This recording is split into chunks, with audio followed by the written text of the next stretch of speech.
Hi, I'm Lisa Thompson. Following on from my previous videos about negative beliefs and patterns of codependent relationships, now let's talk about what to do if you're carrying these kinds of dependent behavior patterns, and what steps should you take to break free from these traumatic relationships to overcome the distorted thinking like nobody chooses me, or I'm not good enough to be chosen, or I choose the wrong people. Most psychologists, healing practitioners, and therapists will tell you to work with your inner child, heal childhood traumas, establish connections with your mother and your father, go through separation with them, and so on and so forth. Some people come to me after spending some time in therapy already. They've already worked through their inner traumas, read extensively on this subject, explored their relationships and sexuality, trained their communication skills, but still find themselves stuck in repeating patterns of relationships where they aren't chosen, not valued, or not appreciated. This is because all of their actions simply build dwelling patterns around the problem, while the root of the problem remains still there. And women often try to change themselves in the hope that men will change their attitude towards them. But no matter what they do, even if they work through childhood traumas, their motivation actually often remains the same. They want to be chosen. However, healthy, strong relationships where there is love, understanding, and most importantly, there is no manipulation or codependence are relationships where love doesn't need to be earned or fought for. Unfortunately, people with this type of behavior often hold on to patterns of pleasing others, constantly seeking relationships where they feel the need to prove their worth, their value, and ability. Unconsciously, they look for relationships where they need to demonstrate that they are good or they're the best, the most desirable. Such pleasing behavior is a sharp reaction to indifference. Again and again, people choose unavailable partners, seeking out exactly those people who will perfectly fulfill their dependency patterns. But such partners cannot give your wounded inner child what it actually needs. On the other hand, women show no interest in those who can offer them love and respect because they find such men not interesting. In fact, such people are unlikely to even appear in their lives because, as I've mentioned before, we attract people who match our inner state. So, in order to break out of the vicious circle of codependent relationships, to stop repeating the harmful patterns of nobody chooses me or I'm not good enough to be chosen, you need to completely rewrite the script to I choose myself. Until you learn to choose yourself, to satisfy your own needs and desires, and to rely on your inner self rather than external stimulation, nothing will change. My approach to working with such dependency differs in that a person living with such unworthiness program who often feels rejected doesn't need to work through their childhood traumas. There is no need to dwell on the past, heal early childhood traumas, or go through family dynamics, separation, and so on and so forth. No matter how much you work on your past traumas, it won't change the behavioral dependency patterns that have been ingrained over the many years. The dependency won't go away unless new behavior strategies are formed. You can't all of a sudden stop pleasing others, being submissive, or avoiding people. The focus should be on forming new behavior patterns. How do you do this? Let's start with this. Relationships, any kind of relationships for that matter, are always about emotions. What do we feel when we are in a dependent relationship? What makes us want to please others? What emotion drives this pleasing behavior? Most often it's fear, fear of being rejected, unwanted, not valued, left alone, or unaccepted. But where does this emotion or fear come from? Where do emotions even originate? In my previous videos, I talked about how emotions are triggered by thoughts. In other words, a thought creates an emotion, and the emotion drives behavior. And what kind of thought creates the fear of rejection and worthlessness? The fear comes from thoughts like, I'm not valuable, I'm not needed, nobody chooses me, or I'll be left alone, and nobody will protect me. And person does everything to avoid feeling this unpleasant emotion. They start pleasing others to feel better, more confident, more secure. So to stop pleasing others and depending on someone else's choice, we need to form new healthy life strategies, or in other words, new behavior patterns. And to do that, we first need to form new thought patterns. Thinking always comes first. For any person to start behaving differently, they first need to start feeling differently, and for that, they need new thoughts that trigger feelings of calm instead of fear.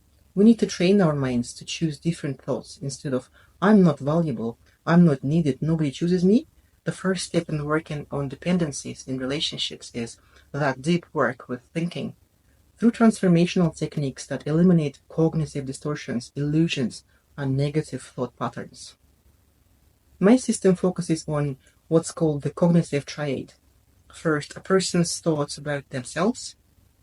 For example, I'm worthless, I'm not valuable, I'm not interesting, unattractive, fat, or not intelligent.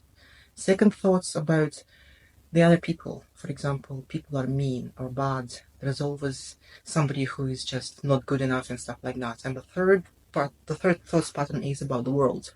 The world is unfair. The world is dangerous. Other people are luckier than me, and the world is not safe. Systematic work with these thoughts frees you from the idea that the people you choose should choose you in return. It helps you see the reality where, yes, you're an adult, and people don't choose you no matter what you want or desire. Nobody's obligated to choose you, want you, or love you. First, we learn to do that to ourselves, for ourselves. In other words, we learn to love and choose ourselves first. And working with transformational techniques allows a person to rely on themselves and their own values rather than external stimulation.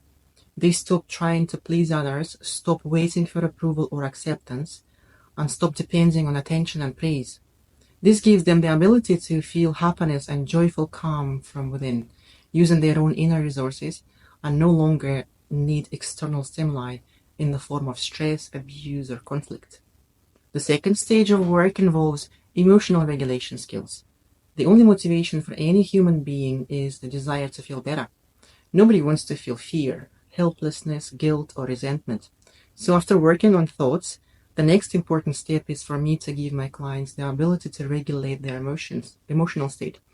We move on to emotional processing so that each person can stop feeling dependent, fearful, or helpless, and instead feel immense inner strength, confidence, and joy from their relationships.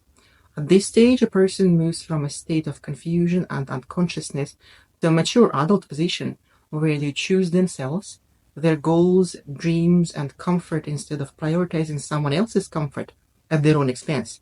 This ability arises when a person can consciously manage their emotions and becomes an emotionally mature person, responsible individual with healthy self-esteem who no longer needs external support, guidance, or caretakers. Emotional maturity is about honesty, loyalty, and truth in relationships. And emotionally mature people will only settle when honesty, presence, and loyalty are on the table for them. The third stage completes the work on thinking and emotions. Women or men who have been in these kinds of dependent relationships for a long time learn to independently and confidently form new healthy behavioral strategies. They develop the skills to create and maintain personal boundaries, their own rules and guidelines, without feeling guilty or refusing or disobeying others. Let me point right away that this is a difficult and painful process of breaking free from these programs like I'm not good enough to be chosen and I choose the wrong people. In the early stages, I often encounter strong resistance from clients because their brain and body have been dependent on the endorphins they are used to receiving from stress for a long time. Now, they must go through the process of breaking this addiction to learn how to experience pleasure from within without external stimulation. But I rely on my therapeutic experience, which shows that working with thoughts, cognitive processing, and emotional processing is much more effective than spending years, and I repeat years, working through childhood traumas, relationships with parents, or going through separation with the parents. All of this focuses on the past and doesn't change the person's current thinking or thinking patterns and their relationship state in the present moment. Of course, every client's path out of the codependent relationships is unique. Some have already been through therapy, while others are still stuck in old patterns. Even when some women begin to realize that they choose unavailable men, they tell themselves they will now choose available ones, but then they meet another unavailable partner, This only becomes apparent after a while when they're already deeply entangled in the relationship. Because at the initial stages of choosing a partner, they don't even realize that they are still choosing based on their old patterns. It happens unconsciously. And it's important to understand that this applies not only to relationships but to all areas of our life. All behavior patterns lead to old results. Codependent relationships are always about pleasing others and putting your own interests aside, avoiding your internal problems. In relationships, people generally want three things: attention, presence, and safety. If one of these elements is missing, you don't have a relationship. If your partner is with someone else or raises their hand at you, are you safe?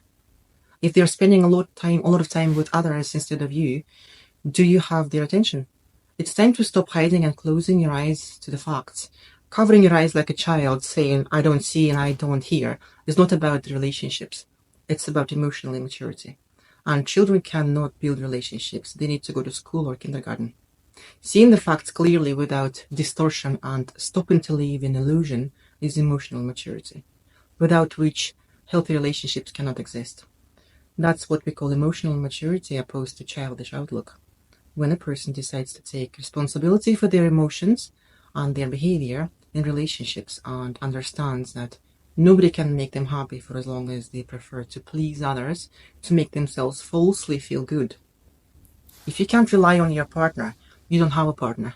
Your relationship doesn't have a future. Instead, it has an illusion. In such relationships, both sides suffer discomfort. Always.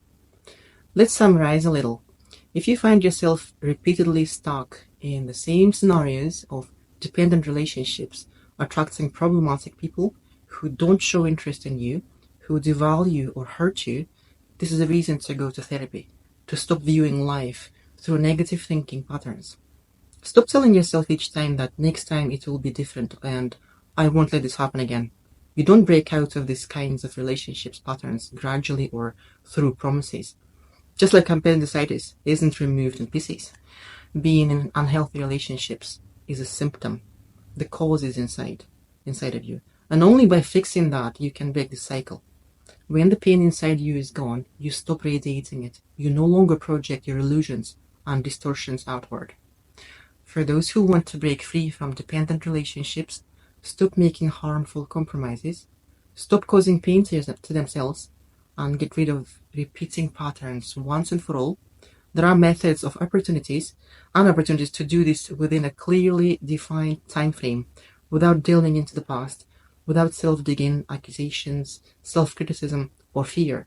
For those ready to choose between suffering and stopping the suffering, get in touch to book an appointment with me. See you in the next video.